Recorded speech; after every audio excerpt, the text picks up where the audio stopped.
Hello everyone. तो मुई आज आपण मान को नहीं जमी पाइक माल रो सबुनु बड़ शॉपिंग मॉल के सेन के गला पर जना पड़बा मुई केन मॉल रो कथा कहूचे। तो मुई कहूचे जिंदल शॉपिंग मॉल रो कथा। आम मैंने पहुँची सारी छु तो चलून जिमा भीतर के और देखमा सेनु काना भल जिनिस अच्छे जी। चलून जिमा।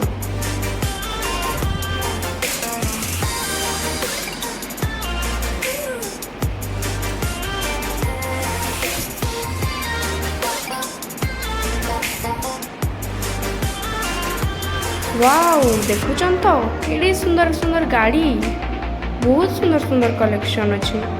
कलरफुल कुर्ती संगे अच्छे, बहुत सुंदर सुंदर ड्रेसेस आउ तार संगे संगे छुआ मनकर गाड़ी मोटर नु स्टार्ट करी घर सबू सामान अच्छे। आमे जहाँ खोजमा तहा इनु पाई पारमा। खाना पीना नु स्टार्ट करी पिंधा उहा सबू जिनिस अच्छे पाइक माल जिंदल शॉपिंग मॉल रे। सबुनु भल लगला मते पर्स कलेक्शन। तो मते सबुनु भल लगला ई व्हाइट कलर रो पर्स। आपण मन को केनटा भल लगला कमेंट रे जनाबी। तो एंता हमर बिना बिकाट के टिके चलला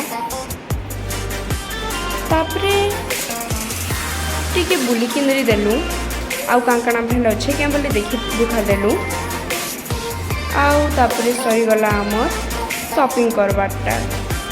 अरे अरे अरे दीप तो तार ही फोटो देखिक माल लगुचे। सरी गला आमर शॉपिंग मॉल रे काम। फाइनली घर के पहुँची गली।